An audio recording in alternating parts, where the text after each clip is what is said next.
The staff was so professional and they paid us more than we expected. Tyson's Watch and Jewelry Exchange. Tonight, breaking news out of the White House. President Trump speaking out for the first time about Stormy Daniels. What he said late today about money paid to the porn star. And this moment, flipping the script, scrapping his speech on taxes and lashing out over immigration. The deadly police shooting here in New York City. What the suspect was holding that police believe was a gun. And the new video showing him moments before officers opened fire. Under the influence, the tour bus overturning on the way to the Masters. At least a dozen injured, some seriously. What police are now saying about the 61-year-old driver. The frightening crane collapse, a slow-motion disaster caught on camera. Construction workers scrambling for their lives. And the quake felt in the West. Tonight, the eagle-eyed view of how it rattled nerves. This is ABC World News Tonight with David Muir. And good evening, and it's great to have you with us on a very busy Thursday night. I'm Tom Yamas, in for David, and we begin tonight with President Trump speaking publicly for the first time about the scandal involving Stormy Daniels. The president insisting he knew nothing about the $130,000 paid to the adult film star by his attorney, Michael Cohen, to keep her from talking about their alleged relationship more than a decade ago. It's been a day of surprising comments from the president, who tossed the script. You saw it right there during an event in West Virginia today.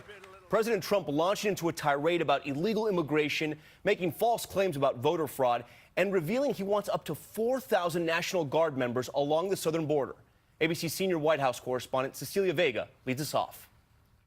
President Trump today breaking his silence on Stormy Daniels.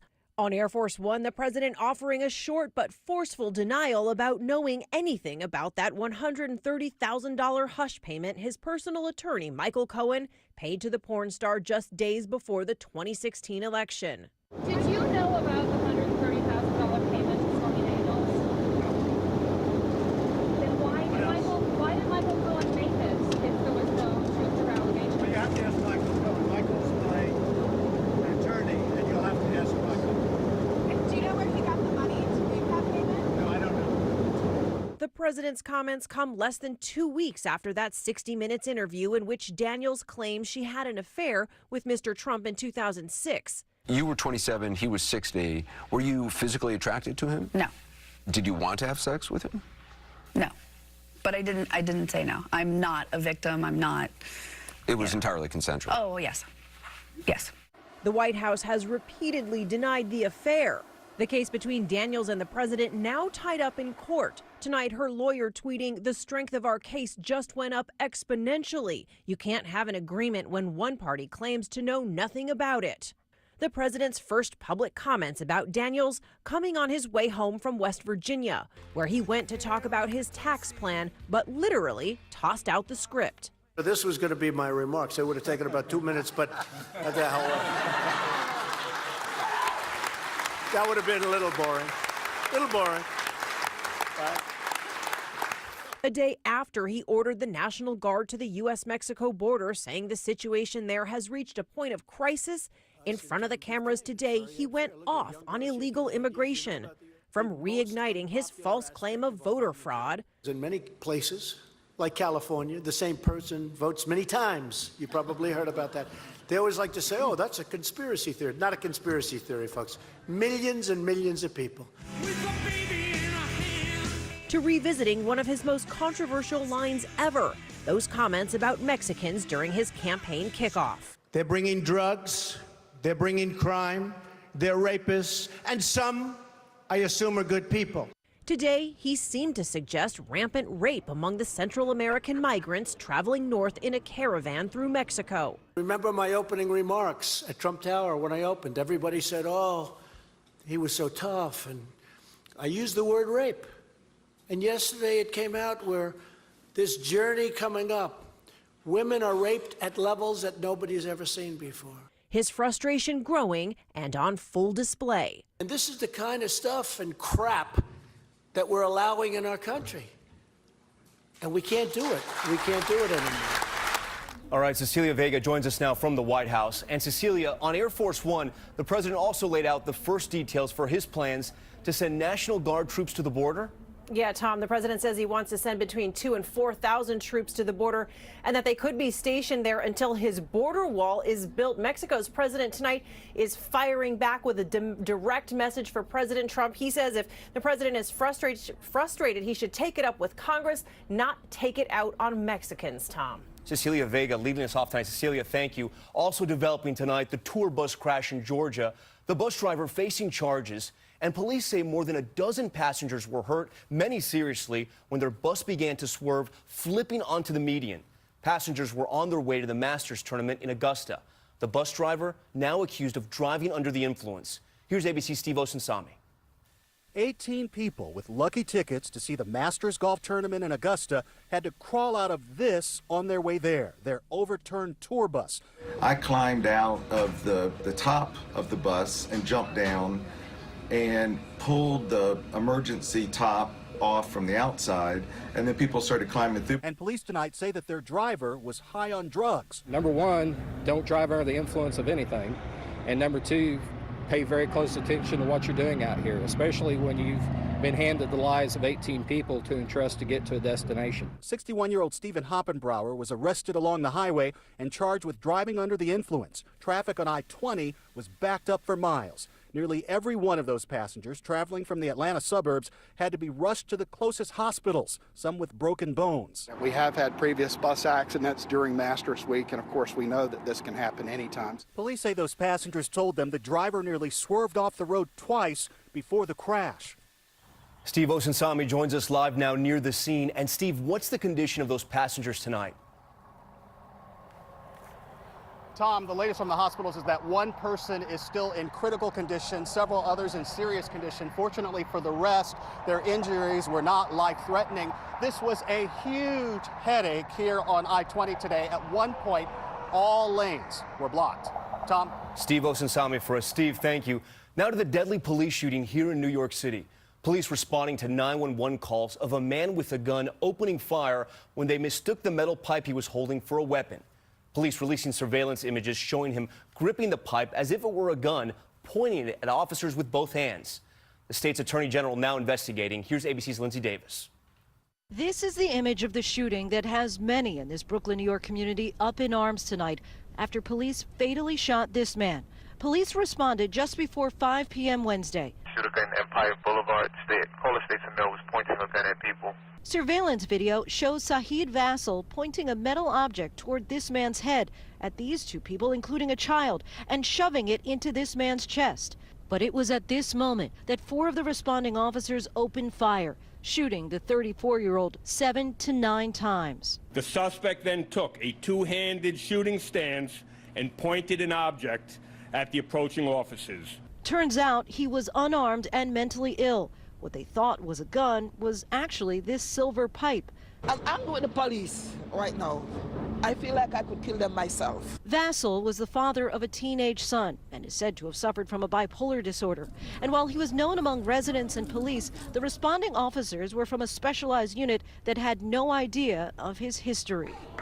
Here at the scene of the shooting, a large crowd has gathered demanding justice. The Attorney General's office is already conducting an investigation. Tom? Lindsay Davis in front of that demonstration tonight. All right, Lindsay, thank you. Next, the growing firestorm swirling around EPA Chief Scott Pruitt and new calls for him to resign.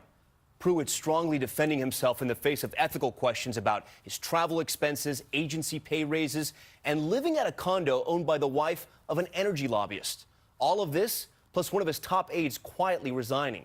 And today, President Trump saying he still has confidence in his head of the EPA. Here's ABC's Mary Bruce. Boarding Air Force One today, President Trump said he has Scott Pruitt's back. Later, he gave this ringing endorsement. Scott has done a fantastic job. I think he's a fantastic person. But privately tonight, a senior White House official says there is growing frustration with the embattled EPA head. The White House thinks this was a mistake. So do you take responsibility as the boss? I'm fixing it. Do you take responsibility? I'm fixing the problem. Pruitt defending himself in a contentious one-on-one with Fox News, even though one official says the White House told him not to do the interview. White House lawyers are already investigating after ABC News broke the story of Pruitt's alleged sweetheart real estate deal.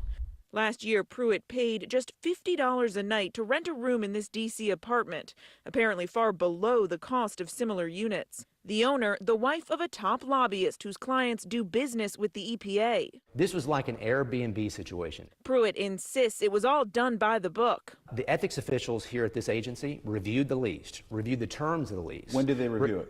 They reviewed it as this issue In arose. March of this year, right? After you moved out? But that's what is important. They've reviewed the terms of the lease. But now, the agency's top ethics watchdog says when they did that review last week, they didn't have all the facts. Pruitt has been under fire for months for allegedly wasting taxpayer money. 2 of his top aides and personal friends reportedly received large salary hikes, even after the White House refused to sign off. One aide receiving a nearly $57,000 pay raise. But Pruitt says it wasn't his idea. I did not know about the pay raise. I did not approve the process. And tonight, one of Pruitt's closest longtime advisors is out, abruptly resigning. And Mary joins us now. Mary, tonight there are new questions about EPA officials who have questioned Pruitt. Yeah, Tom, the New York Times reports that at least 5 EPA officials who raised concerns about Pruitt's management and spending have since been demoted or requested job changes. Tonight, the EPA is reportedly disputing these accusations. Tom. Mary Bruce with those new developments tonight. Mary, thank you. Now to the new headline tonight in the Facebook scandal. COO Sheryl Sandberg telling Bloomberg the social media company was slow to react, vowing Facebook will do a better job handling security in the future. Facebook reeling after learning the personal data of up to 87 million users may have been obtained by the political consulting firm Cambridge Analytica. There are real mistakes that we made and that I made. There's a lot of concern about what happened in this election. We are certainly concerned about the foreign interference on our platform. And this CEO Mark Zuckerberg expected to testify before Congress next week. Next tonight, the earthquake felt across Southern California. A 5.3 magnitude quake hitting near the Channel Islands this afternoon, the strongest in the area in several years. The quake rattling an eagle's nest. Take a look next to being monitored by the National Park Service. Residents feeling the shake more than 100 miles away. No serious damage or injuries reported. Next tonight, the weather headline no one wants to hear. 2 spring storms that are anything but spring-like. Snow and record cold moving from Montana to the northeast. Powerful winds ripping the roof off a school cafeteria near central Kansas. ABC senior meteorologist Rob Marciano tracking it all. Rob, good evening. Good evening, Tom. The days are getting longer, but our winter remains endless. Another couple of storms coming. Let's get right to it. A mix of rain and snow today and tonight in through Chicago. This tracks towards the northeast, maybe 1 to 2 inches of wet snow tomorrow morning, especially across parts of central New York. And then the next storm is a little bit stronger, maybe some severe weather across the Arklatex tomorrow morning. And this one tracks across the Ohio and Tennessee valleys, 1 to 3 inches of wet snow there. Mid-Atlantic, north of D.C., Saturday morning, north of New York, Saturday morning, maybe 1 to 3 inches there. And then record lows behind this, single digits. Can you believe this? Saturday morning, and then Sunday morning, wind chills will be in the 20s across the northeast and in the 30s in the deep south. Tom? In the 20s in spring. All right, Rob, thanks so much. And one more weather headline tonight. Researchers at Colorado State University predicting an above-average hurricane season in the Atlantic this year, similar to what we saw last season. Scientists say their forecast calls for 14 named storms, 7 hurricanes, and 3 of those major hurricanes. The Atlantic produced 3 major hurricanes hitting the U.S. last year, causing about $265 billion in damage. And a rare and dire alert from America's chief doctor tonight to help combat the nation's opioid epidemic. Surgeon General Dr. Jerome Adams recommending more Americans carry naloxone, the life-saving drug used to reverse an opioid overdose. He wants families to have more access to the drug, especially if someone is at a high risk of an overdose. Naloxone is already carried by many first responders. And there's still much more ahead on World News Tonight this Thursday night. The slow-motion disaster. A massive crane crashing to the ground, overturning workers running for cover. Plus, your money. Is right now the moment to buy your next car? How you can save $14,000 or more. And across state lines, the high-speed police pursuit that began in Indiana and ended in Michigan with a car on fire. Stay with us. When it comes to strong bones, are you on the right path? We have postmenopausal osteoporosis and a high risk for fracture. So with our doctors, we chose Prolia to help make our bones stronger. Only Prolia helps